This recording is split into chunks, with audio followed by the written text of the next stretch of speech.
about to get Hey everybody, good last Friday in July, which is the traditional day for the Ball Customer Day. Here at the Gardens at Ball in West Chicago, Illinois, I'm Chris Beytes, editor of GrowerTalks magazine. And, well, I'm wearing a facial thing here. The mask, the ubiquitous mask. Why is that? Well, times are not normal this year with the whole pandemic and the COVID-19 thing. We're trying to make things normal, though, at the Gardens at Ball by opening them up to a select number of customers every day. You can do self-guided tours. You need a mask if you're around people, and Jenzy's right behind me there, and I'm closer than 6 feet to her, so we're all masked up. You can come out here, do a self-guided tour, meet up with some of the product reps, and we're actually going to meet up with Anna Ball, because I always do that every year, to find out what's new in the gardens. Gorgeous weather. Some of the best we've ever had. And the best we've ever had, and not that hot, and the gardens look fantastic. And the customers that are here are just thrilled to death. We're not letting they're not 1,000 customers. There's not 1,000, this year. but every day we have maybe between 50 and 100 that are coming, and I think it's picking up because they're all getting on social media and saying how wonderful it is and that's how the difference safe because, they feel. Because normally it would be one day, come out here, that's it. Right. Now you're across, I think, 12 days. Right, we're across 12 days. Which is the way our English company does it, has done it forever. And we thought, hey, let's borrow an idea from them and see if it works. And so we're kind of testing it out. And it's fun. It's different, but it's fun. I like it. Well, and we always ask a couple of favorites of yours in the garden to be sure to look at. Well, my daughter wants me to talk about the marigolds. Tyshawn Marigold. Susanna's behind the scenes over there, waving her arms vigorously about Tyshawn Marigolds. And Marble too. Wait, I like the mandavillas from Ball Ingenuity, the diamantinas. And I love the Echinacea, which I was just out showing a customer the Echinacea, which still looks fantastic. It just keeps blooming and blooming, and the colors are just shocking. I mean, they're just shocking. You just can't get better than that. So we'll be sure to check all of those things out. Check it out. So the bottom line is, things may be closed, but gardening is open, right? Gardening is open, and so yesterday I went to the Home Depot to buy some fertilizer, and the whole shelf was empty, and I was upset personally, but I was happy because that meant people are still gardening, even in almost August. Tomorrow it's August. All right, and next spring they're going to need new varieties. You're going to need new varieties, so we're going to go see what we can find here at the Gardens at Ball for your selection for 2021 and beyond. Thanks, Anna. Thanks, Chris. One more thing. This has been shot in 4K, ultra high definition. So be sure to set your YouTube viewer to get the most of it and find the best monitor you can to really enjoy the colors.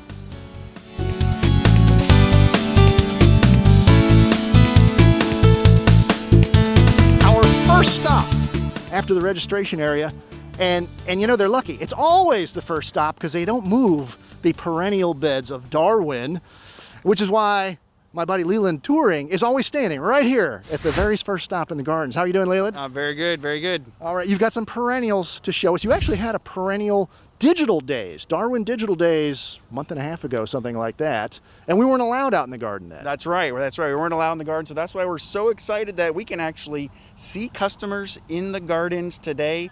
And you know what? The great thing about perennials is that they still look certainly awesome in July. There's a ton of color out here 6 weeks later, end of July, last day of July right now. And in fact, you wanted to show me one that should not be in bloom right now. I do. And this is one of your favorites out here. What is this new variety? So the one that I wanted to show you, this is Lavender Primavera. This is a Spanish lavender. And for those of you familiar with Spanish lavender, you don't see it in bloom at the end of July. This is a really special lavender. And you know, when we launched this product, the folks said, you know what, you got to prove it to me. Well, here's the proof right here. It's in bloom. It's in bloom, no doubt about it. And we also have a couple other lavenders. I mean, this is one of my favorites, but I don't want to leave out some of the other great English lavenders that we have as well. Oh, Spanish and English. We're covering the world. Let's take a look at that. All right. Here's that English lavender I was telling you about. This is Lavender Annet. And I really like Lavender Annet for a couple reasons. Number one, it is hardy to zone 5. It's sometimes tough to find an English lavender that will reliably overwinter up here in the north. But the other thing is there's a lot of other interests and uses for this. You've noticed that these stems are really thick and you break it off, and it can actually be used in cut flower arrangements as well. So if the end consumer wants to do their own cut flower garden, lavender net is certainly an option. That would make a pretty little bouquet with some other little ephemeral treasures, perhaps. Absolutely. And it's blooming out here the last day of July, after some 90-degree weeks we've had out here as well, I should say. So, what else? You've got something else with some spectacular color. You said there's a full bed of. We got to go see. Yeah, you mentioned Darwin Digital Days. We took a lot of great video, but at that point in time, the Echinacea sombreros were not in bloom, but now they are in their full glory. We got to take a look at them. Let's do it. Action. Chris, this is the bed of Echinacea that I was telling you about, and again, here at the end of July, they are in full glory. A rainbow of colors out here, Leland. Absolutely. No doubt about it. But you wanted to show me this golden, bright golden. This is a new specimen here. This is a new series of sombrero that we're launching called Sombrero Poco. P-O-C-O. And okay. as the name implies, it is going to be shorter and more compact than the rest of the Sombrero series. But the other reason I really like it is just look at that vibrant yellow color. There's actually a gene in this particular plant that they have non-fading blooms. So even the oldest blooms are still a vibrant yellow color. This really is a game changer for us in the world of Echinacea, and you got more colors. We got more right? colors. We got more colors coming down the pipeline. This yellow is the main color for us for the coming year, but certainly look forward to more colors in this compact series going forward. Well, beautiful. Well, you can check out all the new introductions from Darwin online, but if you're out here in the gardens, you can see them in person right now, summer of 2020.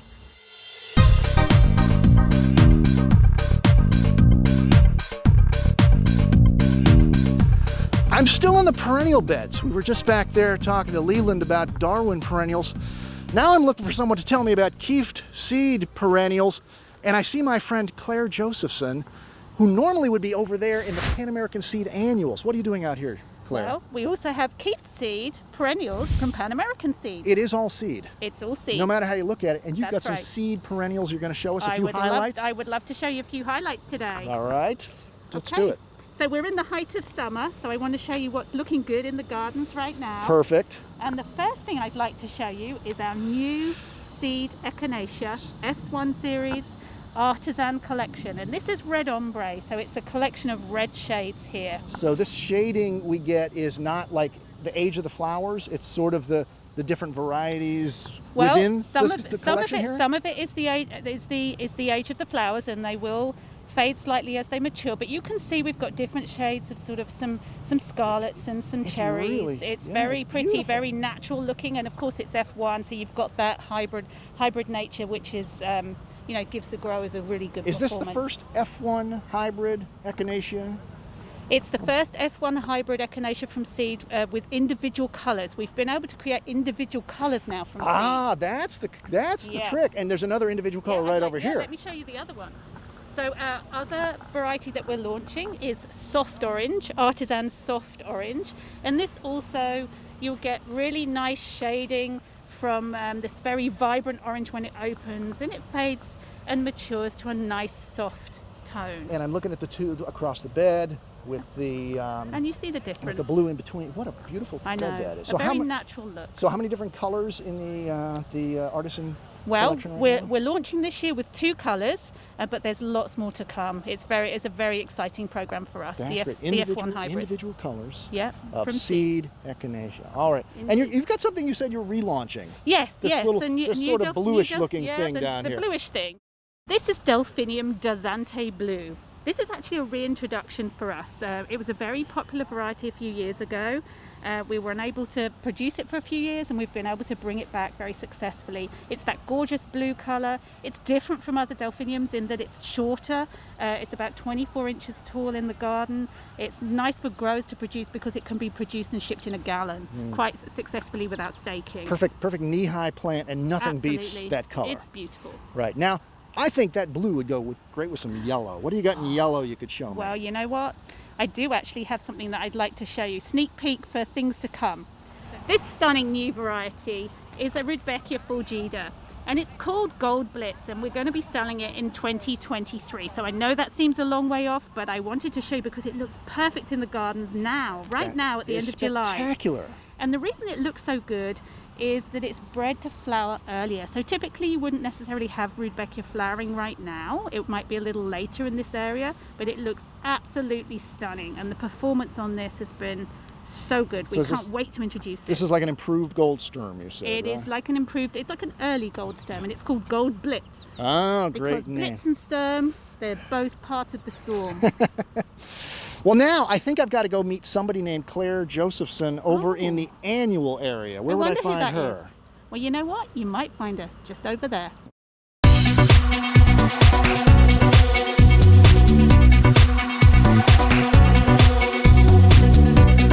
I'm looking for Claire Josephson. Claire Josephson in the annuals. Hey, I was just talking to someone wearing the exact same face mask and hat over there. How am I wrong? Strange? Yes. Isn't that strange? This is PanAmerican Seed annuals. Yes, it is. And I think this is one of Susanna Ball's favorites, if I'm not mistaken. Oh, right. This is African Marigold Marvel 2. It's an improvement over the original Marvel, which of course was super for strong stems, strong color, large flower heads. Right. So what's the improvement? Because it was already good. Yeah, I know, it was fabulous. This is really improved for uniformity, slightly stronger color, and slightly larger flower heads. And it's in our assortment here that we call Summer Survivors. If you want to beat the heat of summer, this is a great variety to do that with, and this is why it's looking so good right now. They've been beating the heat this summer for sure. They certainly have. Wave petunias, Claire. I know, and an anniversary year at that. We're celebrating 25 years of Wave this year. We can't be at PanAmerican Seed and not talk about Wave because it's like your flagship variety. And I think there's 2 new ones this year, if I recall from our virtual Two new coverage. exciting varieties, and they're both really different. They're both novelties. So we have Easy Wave Rose Fusion here, which is a really attractive veined variety. Flowers in only 9 hours day length, so really nice for those earlier sales. I like this one over here. Just because, I don't know, it's a guy thing. It's so striking, it's so contrasty. That one is called? And it's called Shockwave Purple Tie-Dye. It also happens to be Anne Leventry's favourite new variety this year. Great taste. All right, but you wanted to show us a new salvia. I know, something that's a little different. It is different, and we're going to walk down that way. And as we do so, we're going to be passing, well, it looks like you've done some theme-type gardens along here. We tried to have a which is a little little different than what you would normally do in these raised beds. Yes. So we have a mixed flower and vegetable garden. So you can either say you're making your vegetables pretty, or you're actually making your flowers edible. Oh, that's fun. We've got some small space gardens. We've got a really great example of how the different wave series grow out. That's what it would look like if you planted your yard with nothing but waves. Indeed, and Pretty spectacular. we've got mixes of easy waves and waves in here. And here we have a pollinator garden, and this is a mix of annuals and perennials. And right in the middle here we have our new variety, Salvia Lancelot. This grayish silvery thing with the pretty lavender flowers. That's really unusual. And a very soft foliage. A soft fuzzy foliage. It's like a blooming Dusty Miller. This is a Salvia canariensis, and in the wild this would grow 6 feet tall, and obviously we've worked on it to make it more Get it down to only about 3 feet tall. and useful for the home gardener, absolutely. So you grow it first for the foliage, and it have this beautiful silvery fuzzy foliage with a slight sage fragrance, and then in July you get these really attractive purple bracts. That's nice. That's Salvia canariensis Lancelot. Yes. There you go, for that lanceolate foliage, I guess. Indeed, and also it's a great pollinator. The bees love this one. Very cool. The last thing I want to show you, Chris, is some of the elements from our new fantastic foliage collection. As we know, consumers love the tropical look and the foliage look that they've been developing indoors, and we want to bring that concept to the outside. Sure. So these make great patio plants, combo fillers. That's right. If you're looking for something a little more neutral in your garden, you can grow them as mono plants, or you can grow them as combo fillers. We have 2 varieties here. This is the Foliage Celosia Sol collection. These are interesting. Yes. I bet the jury is out for me on these, but when I see them this big, I'm starting to come around. These are really spectacular. So they have great color. We have burgundy red with the lizard leaf, and then burgundy green with the Gekko green, which is also a Flora Select Gold Medal winner. Ah, that one I especially like, just because it's so contrasty, and there are little, look, there's a tiny flower there, but they're not grown for their Celosia flowers. No, they're not grown for their Celosia flowers. They are later flowering. So this one will get a small red flower, this one will get a small pink flower. Not unattractive, but small. I mean, it's really grown for its foliage. And I think the nice thing about them is you can use them in combos, you can use them as monoplanters, and when you're looking for that more neutral, silvery, purple, green tone in the garden, these are a great addition for that. That'll do it. Well, I think that would look great maybe with some vegetables. Who would we talk to about vegetables at PanAmerican Seed? Well, you know, my colleague Josh is right around the corner, ready to talk to you. Let's go find Josh, shall we? Josh Kirschenbaum. You are the vegetable guy. I know that. We've interviewed him dozens of times out here in the gardens at Ball. Yes. And you're still doing the hand-picked veggie thing, I see. I am indeed. Where else am I going to go? Well, and this year, you were suddenly like more popular than the flower people, weren't you? I certainly, for the first time in my life, I was actually popular. Or the vegetables were. Vegetables were crazy this year. So really... what are you going to have for those folks looking to stock up on vegetables for 2021? So one of the programs that I am really excited about is our new Kitchen Mini program. Kitchen Mini. We're not starting in the garden beds this year. We're starting here on the sidewalk. Is it self-explanatory? Kitchen Mini. Well, I certainly hope so, and hopefully this will maybe make it a little bit more clear here. So these are vegetable varieties where if you don't have a yard, even if you don't have a patio, you can now grow your own fresh produce. All you need is a window, I guess. All you need is a windowsill, exactly. So this is Tomato Siam, our new red cherry tomato. This is in a quart. You can see, look at how many fruit are on There's there. more fruit on that than on my 4-foot-high cherry tomato right now. Exactly. I mean, this thing is loaded with fruit. Ideally, these are the types of products where at a garden center, grocery store, they would have fruit on the plant at the time of sale, and then also actually have some ripe fruit would be ideal. So it's kind of like an instant harvest. Well, this one you got to keep the employees out of. That's exactly right. Well, we have several of them for them to go with. But we have tomatoes, we have peppers. Yeah, let's pick up. So this is the same kind of a concept, a little bigger plant, but still. A little bigger, yeah. But that is going to produce peppers in a windowsill. Yes, that is our fresh in your kitchen. Orange. Oops, there goes the Siam that just tumbled over. But yeah, this is a sweet snack pepper. We have hot peppers. This is taquito. This is, again, looks like an ornamental pepper, which are hot peppers, I think, technically. Yes, but this actually has been bred to actually have good flavor, too. Right. So on top of the heat, it actually has good flavor. We have hot lemon, which is a nice bright yellow one. It's actually kind of similar to a habanero. Those little innocent-looking things? Yep. Oh, my gosh. Yep. I know. And Jen was asking me to eat one of those earlier. I think you should try one. Not a chance. So the idea, again, as you can see here, no garden, no problem. Well, what if I have a garden and I want something a little bigger? You got no problem. I certainly do. Let's go take a look at those too. Josh, I said I had a garden, but I don't have that much garden, for Pete's sake. What is this monster? Definitely the opposite end of the spectrum from our Kitchen Minis. That is not a Kitchen Mini. No, it is not. This is our new winter squash called Autumn Frost.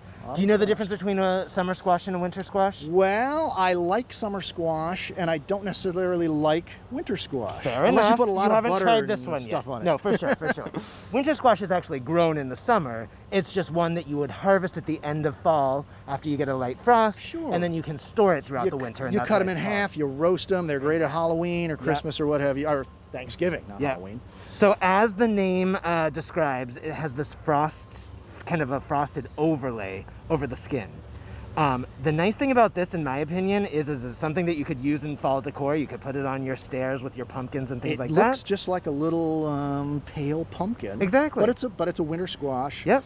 And then the thing, like the flavor on this is amazing. I'd happily try it. It's like a really nutty, sweet flavor. If you don't like winter squash, I would definitely try this one to see if you like it. It also stores really well, so you can eat it throughout the winter. And it also has powdery mildew resistance, so you're going to have good garden performance too. All right. Well, the breeders here at PanAmerican Seed are amazing with some of the vegetables, as proven by the stuff you've just shown us. Josh, thanks as always. Thank you very much.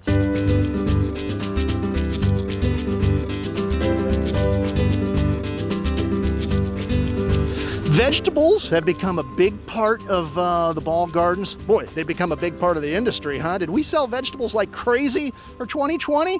And so you're probably out of them and you need some more. And the guy who can help us out with that is young Mr. Jason Force from Burpee here at Ball. Well, among his many jobs here at Ball is repping the Burpee product. And you've got some interesting new vegetables outside of the norm here. Tell me about these, Jason. So we have a new cabbage sweet slaw. A cabbage. And it is a cone-shaped cabbage, so not the usual round, but it's really sweet. It's got a dense core. It's got a long harvest period and makes great coleslaw, sauerkraut, whatever you want. Oh, okay. So you were apologizing a little bit for the size of the heads. You said there's a lot of rabbits in here. Yes, they particularly like this sweet slaw cabbage. I would think that would be an endorsement, really, you know. And then next to it, Sweet Thang. Sweet Thang is really awesome. Which is fun. This is a non-heading cabbage. So if you are into kale or collards, this is better yet. So this one, you don't have to cut the veins out. It's really sweet. So you just saute it up or boil it up or however you'd cook a southern style green. Correct. Okay. So 2 new cabbages. And then we expect peppers out of you guys. Yes. Show us some of these. You know, there's this whole revolution of hot and sweet. So last year we introduced roulette, which was a sweet habanero. This year we're introducing sweet popper, which is a sweet jalapeno. A sweet jalapeno. Yes. Now that's like a double negative or something. What is that? So how does that work? So, you know, there's a lot of people that like the flavor of peppers and they just don't like the burn that they get with it. I'm one of them. But so you can use these in cooking just like you would any other jalapeno. You can stuff them just like you would, you know, poppers, you know, with the cream it's got cheese. the same sort of flavor profile without the burn that Correct. makes you sweat. Correct. All right, that's cool. And tomatoes. So which go one great new with tomato peppers, that I want to talk about, you know, we introduced Tasti-Wee, which is a slicer. It's got extra antioxidants. This year we introduced a Tasti-Wee, which is a great tomato. And again, it has 40% more lycopene. Can I pick one of those? Yes, Just you can. one of these? I'm going to do it and eat it right through the mask. Let's see. I'm not going to do it with the pepper, I'll tell you that.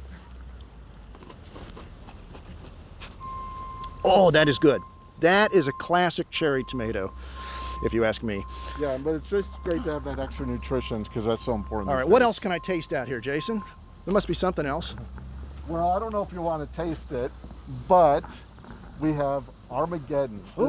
This is our It's a pretty premier red color. item. It must be flavorful. It's What's very it called again? Armageddon. Oh, that doesn't sound safe. Not in the least. No, what's unique about this is it is a habanero. It's the first hybrid habanero. So there are other habaneros on the market. This is the first hybrid. So it's 2 weeks earlier to fruit, and you're going to get a lot more peppers out of it. So if you really want to get that burn, you really need to try Armageddon. That one will not be in my garden. Actually, I should say, Jason is not wearing a mask. He ate one of these earlier, and that's just his face, is the way it looks. So a lot of people, what they do with this, they'll take a slice, a thin slice, salt and lime, and just eat it like that. Most people will dry them and then grind them into a powder, and then that way you have control over the heat and you're cooking. Or they'll cut it up and put it in oil, and the same thing. The oil will absorb the heat and the flavor, and then they can just put as much oil as they want in their cooking. All right. Well, let's talk about something a little safer than that, and that is your new signage organization here to help the gardener out. We had revamped for the coming year our color-coded tags and POP program to make it much easier for consumers to look for the right varieties that they want to put in their garden. There you go. That's a good idea. And there should be like a skull and crossbone one down here for these things. Anyway, well, that's great. If I'm going to try anything else, I'll have another one of those Tasti-Wees. Thank you, Jason, for the tour. Appreciate it. Thank you.